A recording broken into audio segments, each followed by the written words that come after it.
Pesantren ini di bawah naungan Hidayatul Muslimin itu mengajarkan dengan rahmatan di alamin kasih sayang gitu. Cuma mungkin saja ya ada hal-hal yang lain yang perlu ditanamkan oleh ke santri-santri mereka yang nggak sama dengan santri-santri pondok seperti biasa. Baru-baru ini Dusun Pandanrejo, Desa Simbaringin, Kecamatan Kutorejo, Kabupaten Mojokerto dikejutkan dengan penangkapan pentolan Khilafatul Muslimin. Penangkapan dilakukan Ditreskrimum Polda Metro Jaya. Dikabarkan telah menangkap AS 74 tahun atau dikenal menjabat sebagai Menteri Pendidikan dalam organisasi Khilafatul Muslimin. Belum diketahui pasti lokasi penangkapan yang berlangsung pada Senin 13 Juni 2022 pukul 01.30 dini hari itu. Dari penelusuran tim redaksi Javos Radar Mojokerto dan RMTV, ditemukan sebuah lembaga pendidikan agama Islam, Pondok Pesantren Ukhuwah Islamiyah. Dalam lembaga ini juga terdapat beberapa simbol Khilafatul Muslimin, seperti pada plakat pesantren dan sebuah kalender yang menggantung di musolah dalam lingkungan pesantren. Dalam kalender ini juga terpampang sebuah foto Amirul Mukminin Khilafatul Muslimin, Abdul Qadir Hasan Baraja. Abdul Qadir Hasan Baraja sendiri sudah ditangkap Polda Metro Jaya atas dugaan ajaran dan lembaga yang dipimpinnya menggunakan paham khilafah, serta diduga bertentangan dengan dasar-dasar negara dan Pancasila. Sementara ketika memasuki kawasan pesantren Ukhuwah Islamiyah, tampak lebih lengang. Hanya terdapat beberapa orang yang duduk santai di pos penjagaan pintu masuk pesantren. Salah satunya adalah M. Nur Salim. Pria asal Lampung itu sudah setahun ini bermukim di pesantren. Bahkan dia diangkat sebagai pengasuh Ukhuwah Islamiyah.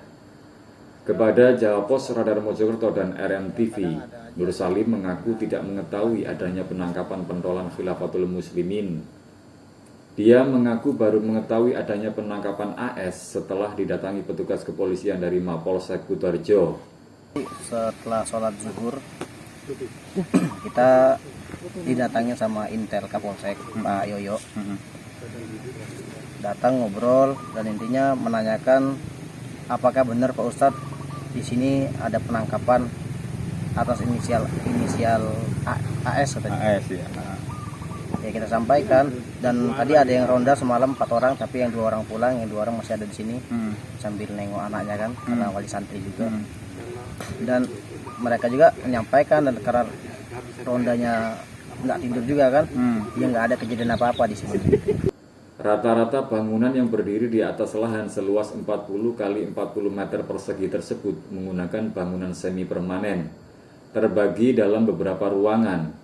Di sisi selatan barat terdapat sebuah musola. Di sisi utara terlihat deretan bangunan kamar para santri dan kamar mandi.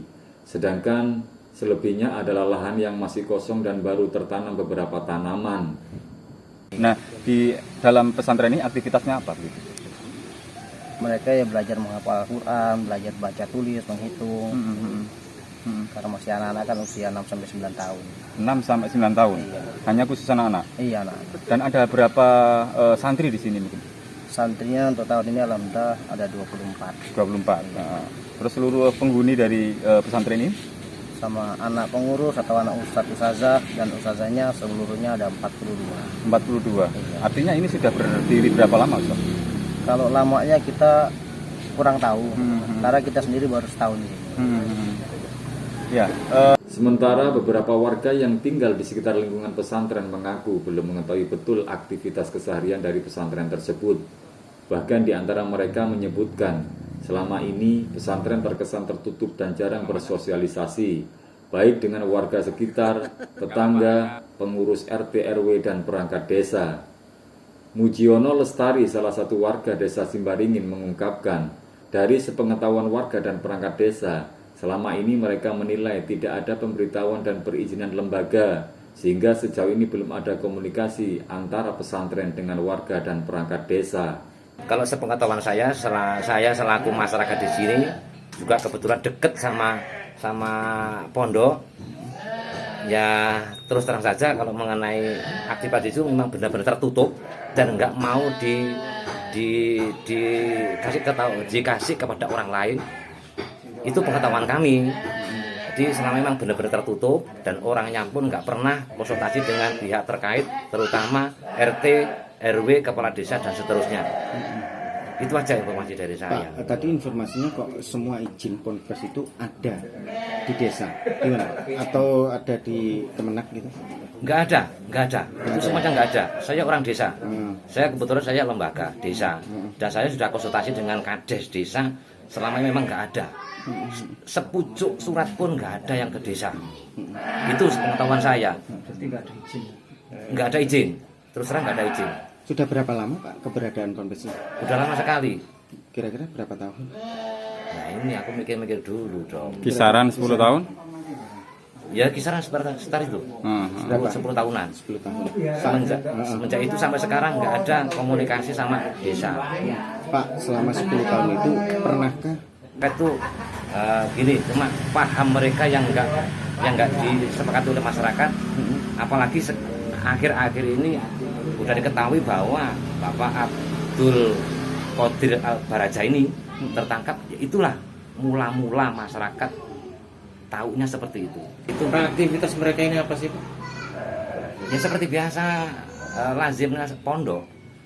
Ngaji gitu ya. Ya ngaji, cuma mungkin saja ya ada hal-hal yang lain yang perlu ditanamkan oleh ke santri-santri mereka yang nggak sama dengan santri-santri pondok seperti biasa. Seperti satu contoh, kurikulum yang sudah disepakati oleh pemerintah nggak digunakan oleh mereka.